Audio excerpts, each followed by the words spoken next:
Well, welcome everyone to July's call on Set Tiered Off Tools for Transformation, our monthly webinar series talking about how to build out capacities and different tools that we need to do the incredible work that you all do in the field. This month we're talking about how to use phone banks for get out the vote efforts, specifically in a 501c3 fashion.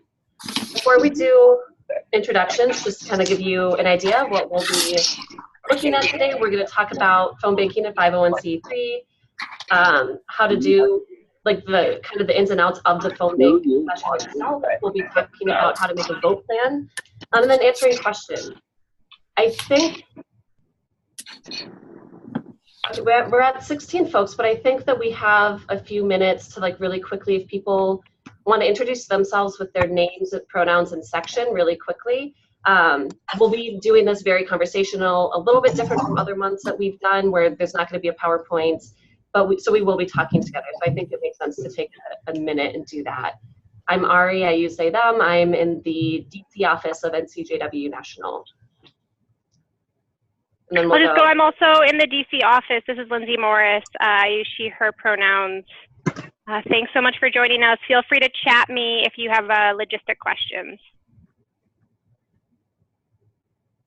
And then do we want to, I don't know if it's all the same on every screen, but we'll start with Nancy. Nancy, it looks like, yeah.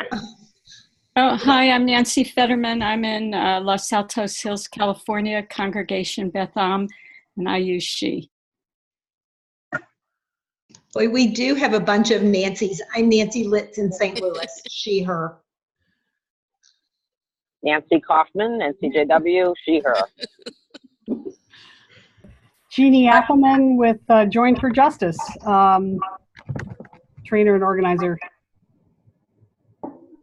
I'm Carol Consalvo from Arizona section, and I'm planning to do a phone bank in October from my home. Oh, very cool.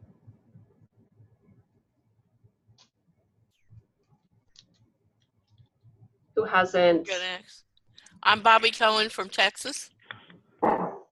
Lynn Jacobs, Philadelphia. Linda Lempert, Greater Philadelphia.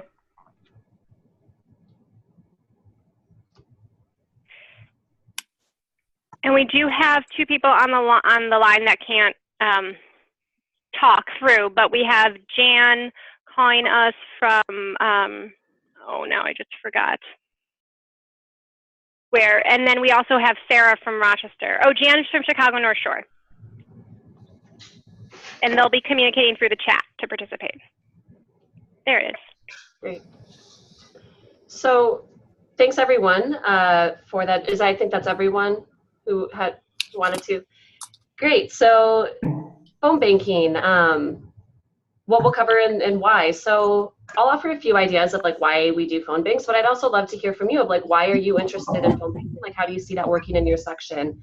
One reason that we do phone banking is specifically around getting out the vote efforts, as opposed to just doing mailers or just doing emails, is for member engagement and leadership development. So we can both engage our members, especially if they're the ones who we're calling on said phone bank, and we can use it as an opportunity to pull in other developing leaders within our section. So if we have folks who keep showing up to different NCJW events or different actions and we're seeing them around, we can ask them to play a role in the phone bank itself. So it provides itself two opportunities. We also use it because every time you have a conversation with someone, they're more likely to do whatever it is that you're asking them to do. Particularly with Get Out the Vote phone banking, we do this thing called a vote plan that we'll talk more about later. And it's proven that like when you get someone to visualize when they're gonna vote, where they're gonna vote, what time they're gonna go, what obstacles they might have, do they need transportation, so on and so on, that they're more likely to follow through because they've seen themselves like going through their day, going to the poll, casting their ballot, and they're more likely to show up on election day, as opposed to just receiving a vote reminder, just receiving a postcard. That it kind of adds that like they're getting the postcards and they're having a conversation. But I'm curious to hear from one or two folks, what are ways like that you see the importance of doing Get Out the Vote phone banking within your section?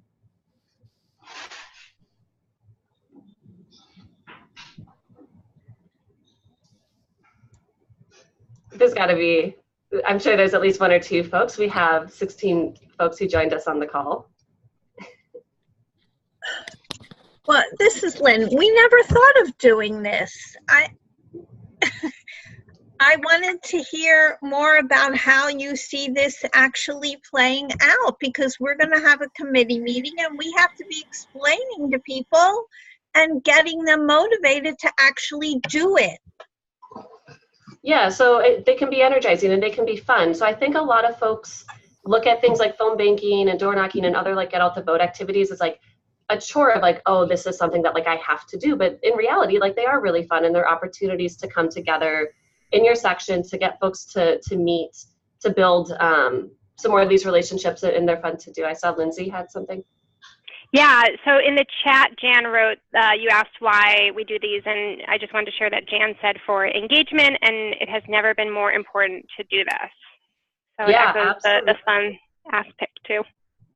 Yeah, absolutely. So first we're gonna start with going over everything that you need to be successful in the phone bank. We'll kind of break it up in two pieces. First, talking about the materials that you need to secure first before it, and then talking about the logistics, what happens the day of. First, I mean, well, to make it more like conversational, like what do folks think that you need for a phone bank? I think some materials are a little bit more obvious than others. Phone. Phones. Yeah, you need phones. And I think on that piece, I know we had a question in the registration around unknown numbers, and I think it's worth it to talk about phones for a little bit as a piece. There's a few options you have with using phones. You can either ask people to use their own personal cell phones. You can buy like prepaid phones pretty cheaply that you can use. You can use office phones. The question specifically was around like unknown numbers showing up, and I'm curious, for me, I answer numbers that I don't recognize, especially if it's in the same area code as me.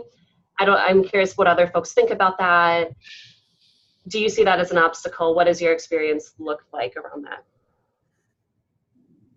I think a lot of people don't answer unrecognized phone calls at all, and they certainly don't answer those that say number unavailable. Yeah, there's definitely some folks who won't do it, but a lot of folks also will, especially as if you're calling your members. And I think that's where like thinking around all of this strategically, of thinking around who are you actually calling, what does that like list look like? And if you're calling your members, like chances are some of those folks on your list are going to be your friends, so they will have your number. And I think overall, like, yeah, some people won't answer an unregistered number or a number they don't know, but a lot of people will. The piece around like deciding if you're going to use office, cell phones, or personal phones comes down to capacity of like what you think, what you're most comfortable asking people to do, what you think the people in the room are going to respond the best to, and kind of the culture of your section and of your city. So I would think about that. I've done actions where we've provided phones for people. It's gone totally fine. We've used office phones, been great. And I've had other actions where I've asked people to use their own personal phones, and I've never heard of anything major coming up. I've used my personal phone for things before. I've never had people call me back particularly. Can I chime in there? Both to add on to the phones, and also a question came in the chat. I don't know if you want to address it now, Ari, or later, but around the phones, so I don't answer if I don't know the number, but I love it when people leave me messages. And people have different philosophies about this, but especially if you're reaching out to members, and I know Ari's going to talk more about lists, I think it's so critical to say, hi, I'm calling you because you're a member of NCJW, and I'm Lindsay Morris, and this is my role at NCJW, and I'm calling to remind you to get out. You know, I think having a script for a message, and maybe they'll save your number or know it for next time, or they might actually call you back. It's another way of member engagement in addition to like voter engagement, which is why we're calling around for this conversation. I just wanted to add that component. Yeah, we'll talk more about why you may or may not want to leave a message when we go over creating the vote plan script in a little bit. But that's a huge thing to bring up, is that it is in addition to membership engagement. We're not going to talk specifically about how to get your contacts and lists on this call. purely because there's not enough time in 60 minutes to add that in. But we will, but like connect with me offline if you're thinking around like, how do you pull your lists? How do you organize those lists? Where do you put, how do you store your data? How are you tracking calls? Things like that. Like definitely reach out to me. For the purpose of this, my name is Ned. Hi, glad you could join us. For the purpose of this, we'll be assuming that folks will be using, for example, like membership lists, where it does provide that opportunity to extend your membership engagement, build new relationships, and also pull people out into the polls to get out to vote. Some of the other things that you'll need to secure and think about beforehand is the type of space that you're using. So who has done phone banking in the past? So I've done phone banking in the past in a few different types of spaces, and the space really can make or break what is the type of experience that they have. I've been in spaces before where we're doing phone banking, there's like 10 of us in the room, and we're all in the same room, and there's no dividers, and we're all on the phone making calls. We can all imagine how loud and kind of overwhelming that can get really quickly. I've also been in phone banks where we've used someone's office after, like in the evening or on the weekend, and everyone was able to be in a separate office making calls, like with the door shut or like in cubicles where there's some dividers there to break up the sound. So I would really strongly consider the space that you're using when you're planning your phone bank of like, is this a room where I would want to sit with 10 other people and call voters for 2 hours? Also considering like the accessibility of the space as well. Does it have like gender neutral bathrooms? Is it ADA accessible? Is it in a location that people can get to easily that has parking? So thinking of those types of obstacles that like we think of for all sorts of events that we always do, but in particular with phone banking, thinking of that sound barrier. How does sound travel here? Are there spaces for people to kind of leave to like step out for a minute if they need to like collect and take a break? Are there spaces to do that? Other things to consolidate before, and we will send all of this out like in a one pager. We sent it in the reminder and we'll send it out again, so don't feel like you have to jot everything down immediately. Providing water and light snacks. Water in particular is a huge one that often gets overlooked. You can imagine talking to voters for 2 hours, it becomes quite necessary. And then we talked about call lists a little bit, but I think that this is a good place to talk about, because we're doing this as a 501c3 organization and we're not talking about candidates, we're not talking about politics or parties or anything like that, that this is purely about getting people to the polls. A lot of other, so with that being said, we want to consider like who we're calling and the type of list that we're using. Are we calling just general voters in the general public? It's not a bad idea. It still fits within the framework of what we want to do, but considering the other issues that we care about as NCJW, we care about courts, we care about reproductive health rights and justice. So sometimes it can be easier if we're not telling them who to vote for and we're not engaging them over partisan politics, to stick to our member lists or stick to people who share our values. Because we absolutely like cannot talk about candidates or telling them who to vote for, even if we know them, even if they're our friends. It's not something that we're engaging with them on these calls with our NCJW hats on. Ari, I just want to lift that up, and Lynn, I see your hand. And that responds to Nancy's question about having only done GOTV and phone banking for a candidate or initiative, so what makes this nonpartisan? I just want to hone in on what Ari just said.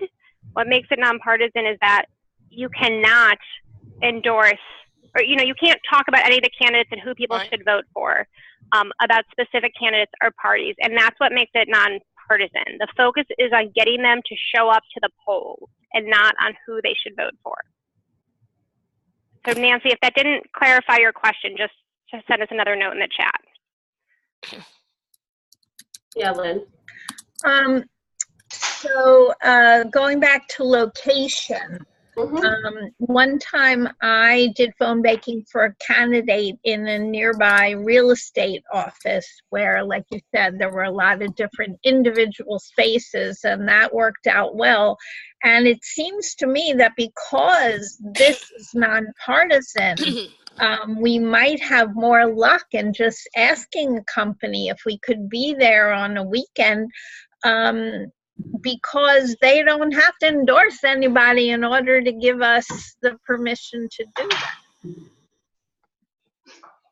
Yeah, that's a good point to bring in, that we might have more luck as a nonpartisan. I'm seeing a question in the chat box. If we only call those with like values, meaning like votes, does that still make it nonpartisan? Question.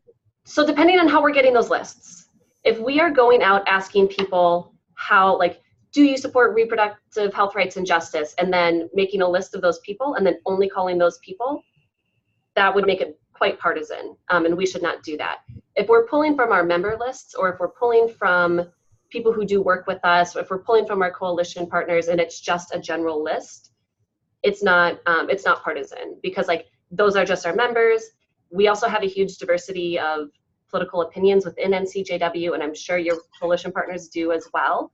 But the likelihood of them agreeing with us is higher. But it's not partisan, because there's no way for us to know how people identify, how they affiliate, what their individual beliefs are. And we're not pulling it specifically. We're not making a list of people who do work on courts and those are the only people we're talking to. It's more expansive than that. Does that answer that question? Yes, thank you. Perfect. Are there any other questions up to this point of materials and things that we need to consider beforehand? This really isn't a question, but just a comment. We found that a couple of our coalition partners, particularly Planned Parenthood and the League of Women Voters, have office setups that are really designed specifically for phone banking, and they've been very generous about sharing those with us. Yeah, thank you for sharing that. And that brings in like another way that we can use phone banks within our section is to not only develop our leaders and engage our members, but we can strengthen our relationships with our coalition partners by asking them, can we use your space? Can you assist us with resources, et cetera, et cetera. Lindsay? Yeah, so Jan is sending me some questions privately, Okay. so you can't see them. So Jan asked, so as far as who are we targeting? And you touched on this, Ari, a little bit, but I want to see if you want to add on. So thinking that our members or our membership probably will vote without being called, do we want to reach those who might not vote? And then Jan also asked, what about seniors or minority groups who might need help to get out and vote? So either does Ari or other people on the line have thoughts to those questions? Well, Yeah, well, I'll open that up to, do folks have thoughts? I have one thought. Somehow our office was able to get a list of who votes and who doesn't. And frankly, we were appalled to discover the percentage of our NCJW members who are not necessarily regularly voting. So don't make the assumption, I mean, maybe your section's really different, but we would have made the assumption that all of our members voted, and it is not the case. Yeah, thank you for sharing that. And that's exactly what I was going to say is we don't know actually how many of our voters actually show up to the polls. We can talk more about targeting and like attaining how to get voter contact and how to build your script and your database offline. If that's something that you want to have a conversation about, email me at aconrad@ncjw. I'll also send a follow-up email with my contact information as well. Definitely happy to talk more about like how do we get voter contact, how do we decide who we're going to call. But I think not assuming that your membership is going to vote, because a few sections have found that large percentages of their membership don't actually necessarily show up to the polls. So the last two things that you want to prep before your phone bank is you want to have a sign-in sheet for volunteers. One reason that you want one is to aid, like you want to know who came, especially if you ask people specifically to come to your phone bank, you want to know who is showing up and who says that they'll show up and then doesn't. So you can follow up with them again and be like, I want to make sure everything's okay. What happened? What came up? Is there anything that we can do in the future to make sure that you can be present at the phone bank? And it also, like, if you're having multiple phone banks, it gives you the opportunity to look at your sign-in sheets and say, hey, I've noticed so-and-so has been coming to a few phone banks. Maybe I should give them a call and have a conversation and figure out, like, do they want to step up into maybe a small leadership position? Do they want to take on a piece of the phone bank? We'll talk about roles within the phone bank in a minute, but definitely having those sign-in sheets to go back, reflect, look at who's coming, how many people are coming, and some of that can tell you about the space as well. Like, did you start off with a lot of people, and then 6 phone banks later, you have a quarter of the amount of people? Maybe that's an indication then to the leadership team to think around how, like, what is happening here? Do we need to adjust the training? Do we need to adjust the space? Do we need to change the time? Things like that. So sign-in lists can be really helpful for keeping track of that. Here's a question about that. When is the best time to do this phone bank? So are you saying like time of day or week, or like time within the election cycle?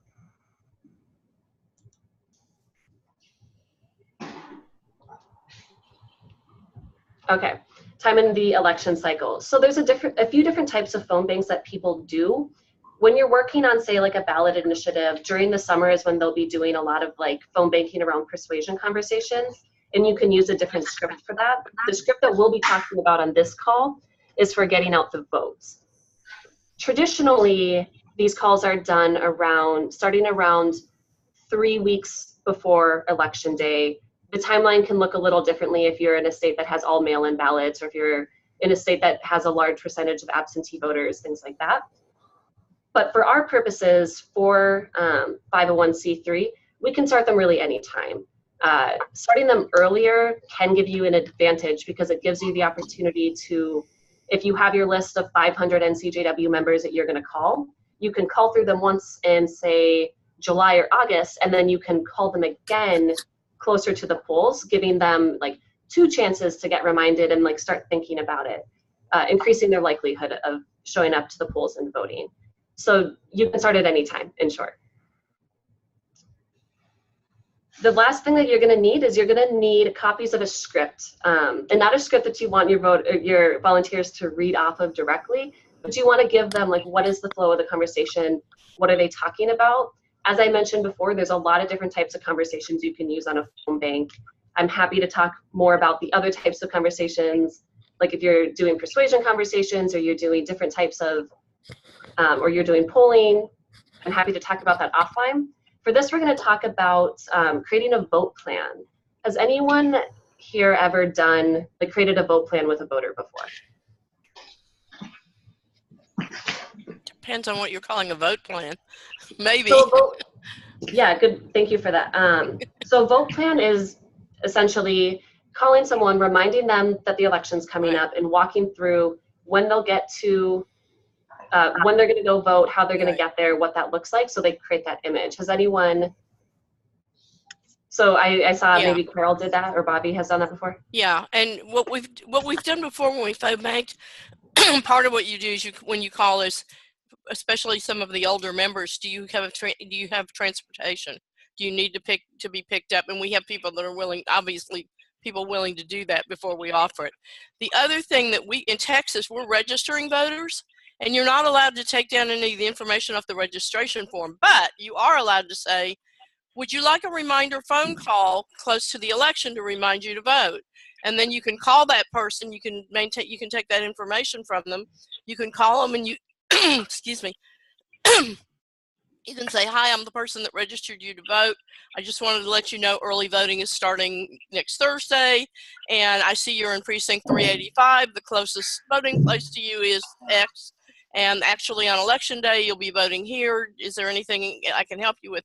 If they're younger voters, we have a lot of voter suppression issues in Texas.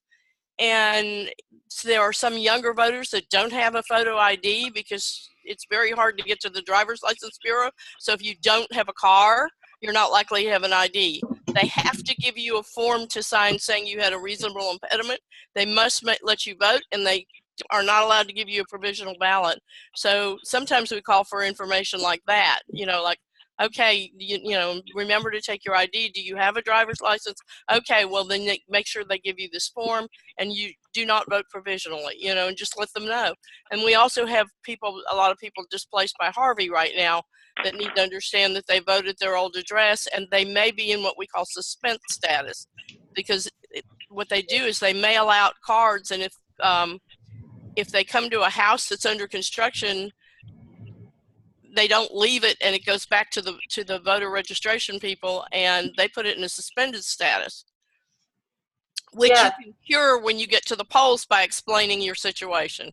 And they have to give you a form, same thing. So there's a lot of voter information that we could be giving to people in certain situations here that might be useful. And I don't know, other people may have similar issues, not Harvey, but you know, things where there are issues that you could help people with.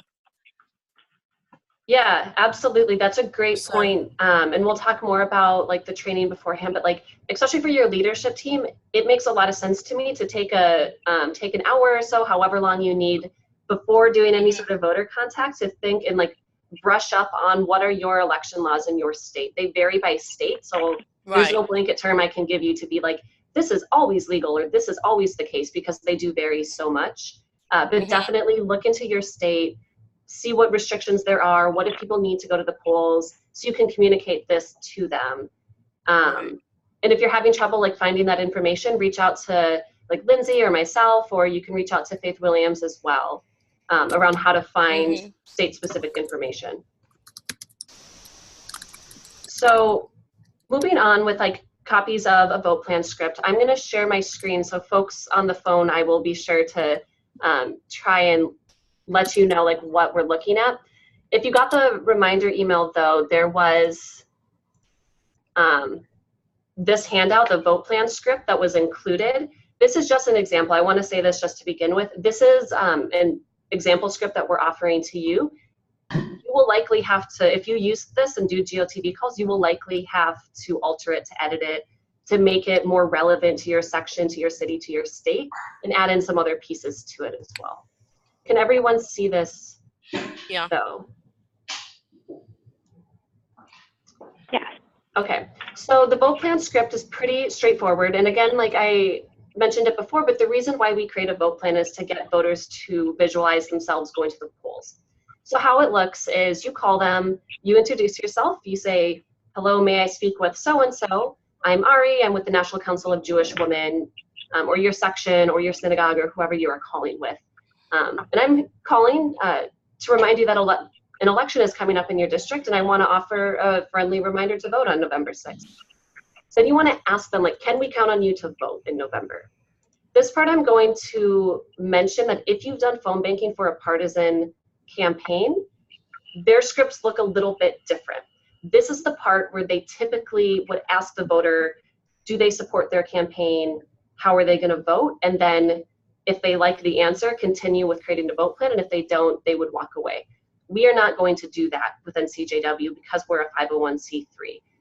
So if you do phone banking outside in your own personal capacities, like your vote plan scripts might look a little bit different than this, but this is one difference and a huge difference of like how we do our work as nonpartisan, which makes it different from some of the more partisan or ballot measure campaigns that you might engage with it at different times.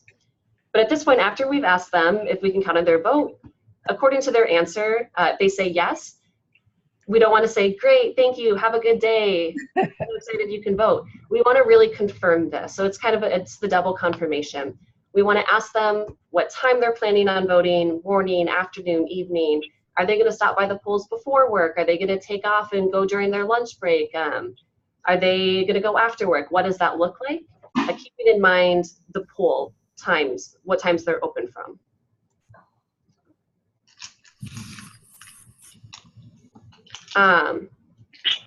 Then from there, we want to ask them like some of that logistical information. So it was brought up before with folks of like, what barriers might they have? So, and we can kind of anticipate some of that. If you're calling someone and you can hear young kids in the background, you might want to ask them, do you have childcare? Do you need access to childcare?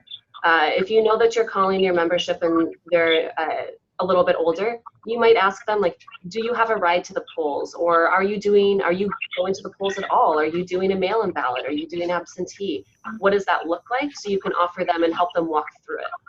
And if they are doing an absentee, you can change this conversation to still say, like, oh, have you got your ballot yet? Have you filled it out? When are you going to do that? When are you going to drop it back in the mail? To like walk them through that cycle. You also want to ask them, like, who else do you know that you could bring with you, to get them thinking around, like, oh, you know what, actually, if I go during my lunch break, I can bring my 2 coworkers with me who live in the same neighborhood and we can all go vote together, or however that looks. If they've already voted, which can happen especially if you're doing or working in a state where they do mail-in ballots, you can ask that. They'll say, great, I'm glad to hear that. Do you know other folks who haven't voted? Can you remind them? And then you can continue to ask them, like, who do you know who hasn't voted? Who are you going to talk to really also get them thinking around, like, oh yeah, that's right, I am going to call my sister tomorrow evening to remind her to fill out her ballot. If they're particularly enthusiastic and you're calling your membership list, ask them to come and phone bank with you. Be like, hey, we're meeting here every Thursday. Do you want to come next Thursday and remind other people to vote?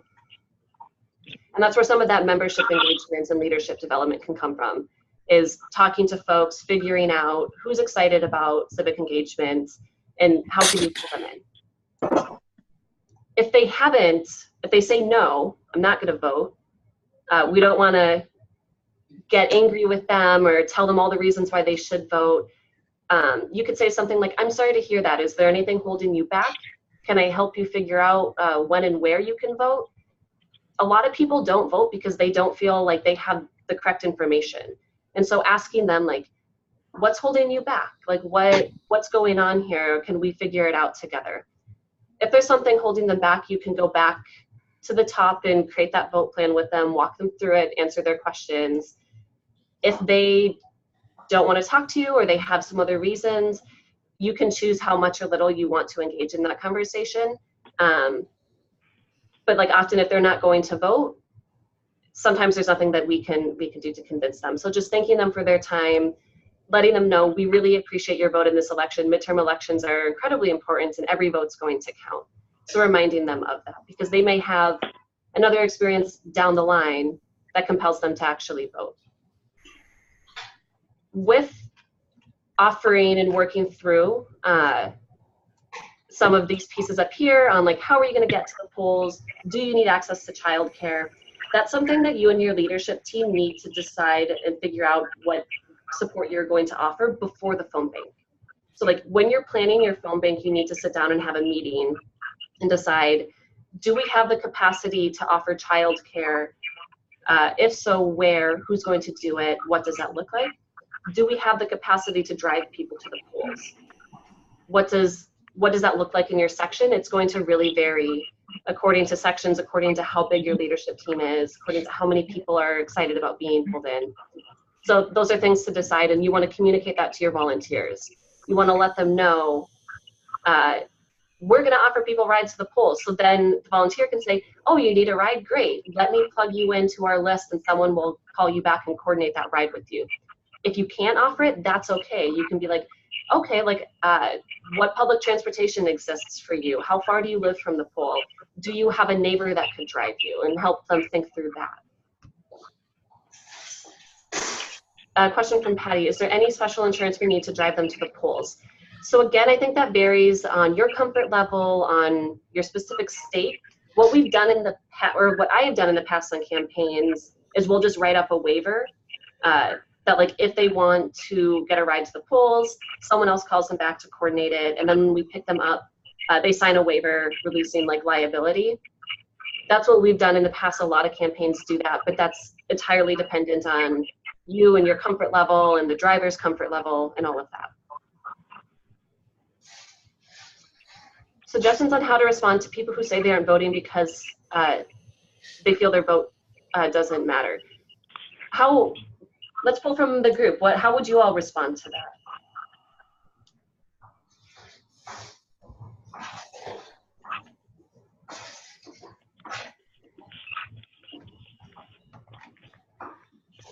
We've had a few situations here recently where somebody won by 25 votes. We've had a few of those real squeakers, and just knowing specifically of something like that hopefully would convince someone that their vote would count. Yeah, that's a Lynn, huge tell us thing. where in Pennsylvania you're from, so if people want to share that example. Oh, this happened in a suburb of Philadelphia, in Delaware County, which is right next to Philadelphia County.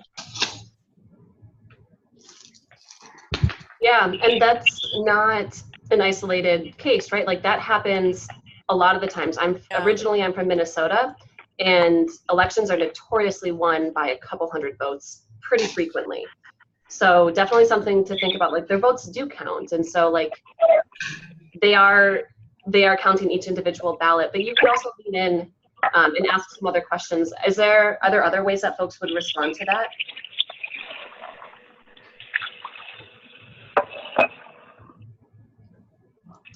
So like in a big city like Los Angeles, so in a place where I would still say every vote still counts, but like how else would people respond?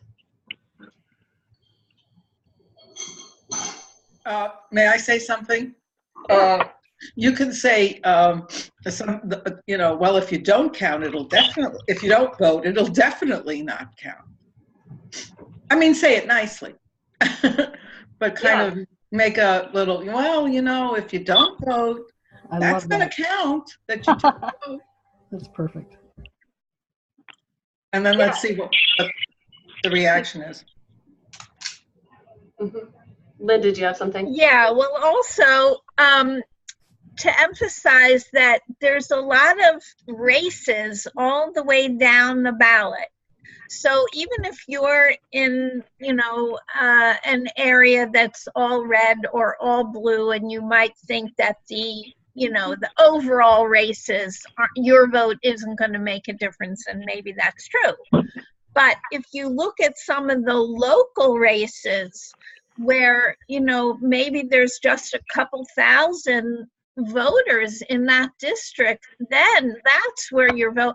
And I think that's one of the things that we really should emphasize, because the local races, school board, all these kind of things, they make a difference, because a lot of those people then, get into the pipeline for higher office and stuff. I mean, you can give a million explanations, but I think emphasizing the whole ballot and how you can have an impact on a very local race. Yeah, the one thing I will caution again with that is when thinking about partisan politics, so thinking about how is it coming across, how are you talking about it? You can definitely talk about elections are won by, have been won in the past by under 100 votes. Talking about specific elections or specific candidates kind of gets into a little bit of a muddy area, and if you have more questions about that, definitely reach out to me, reach out to Lindsay. We're happy to think around like how to make this 501c3. The other thing to remind people is a lot of judges are voted on, and in a nonpartisan in some states, and ballot measures. So a lot of people view the ballot as political candidate only, and so reminding them to be like, there is also like half the ballot is nonpartisan, and it's just ballots depending on where you live. And so reminding them those in particular have lower voting rates than everything else, so their votes really do add up and do count. I do want to move us along really quick, so I am conscious of time, and we will have some questions. I just want to lift up that we are nonpartisan and we can take position on ballot initiatives. So that's another way if in your state you're taking a position on a ballot initiative, you can call people and say vote yes or no on this ballot initiative, and you'd have to weave it into the vote plan script that already drafted. But that is something you all can do in a nonpartisan way. Yeah, and if you want more support with drafting that and figuring out how to weave this in, how to talk about it, connect with me, and I'm happy to talk more specifically about your section, about your city, about your state. The last piece with the vote plan script is the question of voicemail that was brought up before. So some phone banks will say never leave a voicemail. They have a lot of different reasons for doing that. If you're going to be calling through the same list 2 or 3 times, I would caution against leaving a message on the first time. So like what I mean by that, if you're only calling like 500 people and you're calling them once in August, once in September, and once in October, maybe in August you don't leave a message, but like maybe the second and third time you do. The other thing to consider is what type of phone you're having people call from. If you're using your office space on the weekend, they call back, like who's going to answer that? Is it a number that they can be directed to? Is it necessarily like appropriate for them to call that number back? There's a lot of things to consider. If you're having volunteers use their own cell phones, that's somewhat like of their comfort level, because they might call back and say, hey, I missed your call, I want to get engaged, especially if you're talking to your members. So completely up to your comfort level with that. But if you do leave a message, you want to leave it really short. You're not going to go through the whole vote plan with them. It's a really quick, hi, this is Ari calling for so-and-so. I'm a volunteer with NCJW. And we're calling to remind you about the upcoming election. Midterms are important, and we want to remind you to vote. Polls are open from 9 to 5 on Tuesday. We look forward to seeing you there. And treat it as though you're assuming that they will vote, if it's a message. You could also, if you are having people call off of prepaid phones or their own cell phone, you could also include like your number or a number of another volunteer to leave. You could be like, we look forward to seeing you at the polls. If you have any questions or concerns, call Ari at 202-375-5073. And you could leave that in the message too, so they have an actual callback number.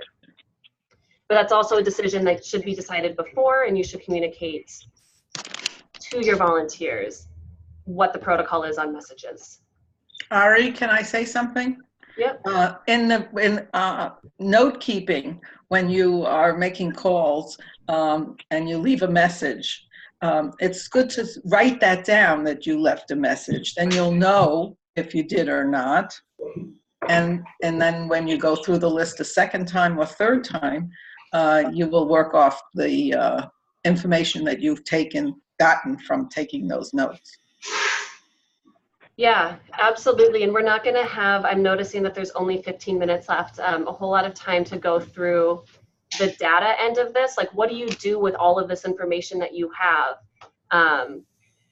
But that's another thing where I'll refer you to like connect with me, and I'm very happy to talk with you, especially if it's about how to build an effective database, how to track your conversations, how to label them, how to generate your lists. I love working with databases, and especially when it's around phone banking and things like that. So like definitely reach out to me, and I'm happy to give you some examples, support you in developing that, so you can track who left a message and who was talked to and who's not voting, who already voted, so on and so on. So considering time, I was going to take a minute to have us all like review and like practice the vote plan, but are folks feeling okay with that? Yeah. They're not hard conversations. They're not particularly difficult. They can just be awkward because we're asking people questions that we're not, as a society, typically used to asking strangers. We don't usually ask people we don't know what time they're going to do something, how they're going to get there, what barriers they have. It's not inappropriate. It's just not something that we typically do. So like take some time and practice like kind of getting the spiel out and like talking about it and asking voters when they're going to have, how they're going to do their vote plan. So the phone bank logistics itself, what's a time, so I'm assuming folks here on this call have volunteered in the past. What's a time in which you had a really good volunteer experience? And what was it like?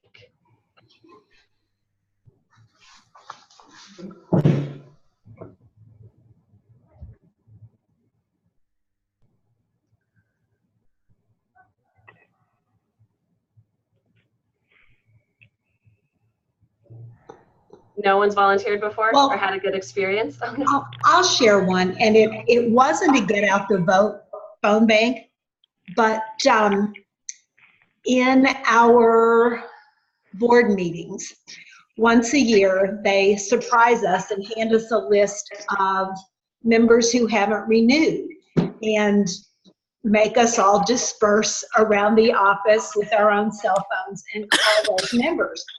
And as you can imagine, maybe it's not a terribly popular exercise, but invariably everybody comes back from it going, oh my gosh, that was really very pleasant and fun. And it's occurring to me that I might want to do a similar thing with the Get Out the Vote phone bank and just ask everybody to go and make 2 calls and then say, now, if that was more pleasant than you thought it was, here's the next time we're doing a phone bank, maybe you want to volunteer to do it. Because it really, I mean, I hate phoning worse than almost anything in the entire world. But when I have to do those calls, I always have a great experience. Is it just the phone calls itself that make it a good experience, or is it also like the culture of the space that you're doing it in? It's both of those, and frankly, we get a little bit of friendly competition going on. Like, I got 2 people to actually renew over the phone. How did you do? And that makes it fun too. But the conversations with people that I don't even know within NCJW are also a lot of fun. Yeah, and that's exactly like what we want to communicate to our volunteers. So when they step in, so you've done all your planning, you've got your vote plan script, you're ready to like figure out the day of. Going into like what you'll need to ensure it's a good experience is you want to create that good culture. You want to have that friendly competition, and you want a space in which volunteers are really going to feel a part of it. They're going to feel connected and committed, and that they're going to feel heard. So one of the biggest reasons why volunteers don't come back to volunteer again is not actually the work that they were doing. It's the space of the facilitators. It's the space they were in, meaning they didn't feel like they were welcomed, or there weren't enough support or resources, or it was just kind of chaotic and not organized. Those are some of the biggest reasons why volunteers don't come back. So what we really want to do is make sure that we're not doing that, that we're creating a space that, like, from the second they walk in the door, someone is asking them how their day was, that they feel included, they feel connected, they feel a part of something, that they're getting to that space where, like, we're in this together, we're doing this work together.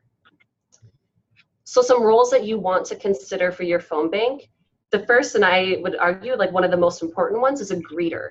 This is a really great role for someone who you've seen around a little bit, who hasn't stepped up into a leadership role and is maybe a little bit more optimistic and likes talking to people. But to have someone at the front door with your sign-in list, at the second they come, they're like, hi, so-and-so, I'm so glad that you could join us this evening. Please sign in. Like, there's refreshments over here. We're going to start a training. There's restrooms around the corner. But someone who, like, their very first interaction with the space is having someone greet them positively, ask them how their day was, get them settled into the space. That way they know who they can ask questions to, and they feel included. The second one is the trainer. Now, this can be the same person as the greeter, or it can be a different person. It's really up to you and, like, how many people you have on your team and what that looks like. This is the person where after your volunteers come in, they're greeted, they've signed in, they're having their snacks and water and waiting for it to start. Your trainer is going to do a few things. So first, they're going to introduce why they're there with, like, a quick introduction. So you want everyone in the room to go around and say their names, their pronouns, and maybe why they came into phone bank. Like, why did they care about this? What's a civic engagement mean to them, and why does it matter? From there, you're going to review the script that you're using. So the same way that I went over the GOTV script, whatever your script looks like, you want to go over it and break it down each piece. Then, as the facilitator, as the trainer, you're going to want to model it, which we didn't have time to today, but ideally you would model that conversation. And then you would, after you model it, you would have each person break off into pairs and practice with each other. The reason for that, again, is, like, even if the conversations aren't difficult, it gets them more into the space. They get a little bit less nervous. They understand more. They feel more empowered over, like, what they're going to do. They feel like they know what they're doing and that they can do a good job. So having them practice and then answering any questions that they have. You'll also go over your logistics, hand out phones, and the trainer is also going to be the space where you really want to emphasize that this is 501c3. And you want to go over with them and brainstorm what are some ways to respond to difficult questions that may come up from a 501c3 perspective. And you're also going to want to introduce voting rules. It's not a bad idea to also have a little cheat sheet of like, what do they need at the polls? What types of election laws are there? So you can consider that, but you want to communicate that to them. These first two positions, the greeter and the trainer, are really the people who are going to set the tone for the entire space. So you really want to think about, who are you asking to be in that role? Why are you asking them? Are they the right fit? Because someone can be a really good trainer and not the best greeter. So like thinking around, like, if I was new to the space and I was walking in the door for the first time, are these the right people? Are they setting the tone? Especially because like, as the trainer, they're setting the standard for the night. If they go in and they're like, I know no one wants to do the phones, but it's our civic duty as citizens to do GOTV. That's a very different message that you're communicating to the space, and like, whoa, I'm so glad you can all be here. Like, this is going to be so much fun. Like, how exciting for us. We get to call our members and talk to them and talk about voting. So you want to think about the message that you're setting off. Another piece that you have that is a really good role, if you've had someone come to 2 or 3 phone banks and they feel comfortable with the script, they feel comfortable with what's going on, is the coach. So that's someone who is not necessarily on the phones. They can be on the phones, they can be calling voters, but that's not their primary role. They might not be on at all, and they might just be floating around. The coach is someone who mentors volunteers if they're nervous, who can answer questions, who can walk them through and give them support if they had a rough call. But that's a really important role, and you want to, if that person is different than the trainer, you want that person to be introduced to the group and maybe like help with some of the role plays or weave them in so everyone knows, I had a hard call, I need to take a break, I'm going to go talk to so-and-so. The last piece, the debrief, what often gets quite neglected, is you want to have a space at the end where they all come together and they talk about their experiences, and that's where you can get some of that competition, because you can ask like, how many people did everyone talk to today, and you can like make lists or have rewards for like how many dials or how many calls or whatever that looks like. But it really just creating a space for them to come and talk about their experience. Was everyone on the phone for this entire phone for like 2 hours and you only had 3 conversations? They might come to the space and be a little bit like bummed out and like disheartened of like, I didn't get to talk to anyone. That's okay.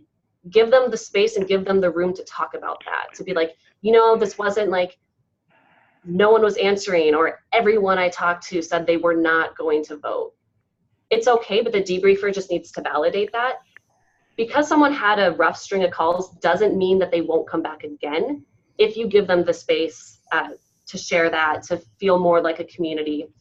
You also have an opportunity in the debrief to take a group of people who just had a shared experience and give them the space to turn that shared experience into something more meaningful, developing relationships and developing a community. So giving them that like 20-minute space to talk about it. And the last one is the data captain. So you want someone who's going to be ultimately responsible for picking up all those phone lists that have all of that like incredibly important information on it. Those are the general like roles that you should have. Are there other things that people are thinking of as like, this is something that you need? Are there other roles that people can think of that you would need in a phone bank?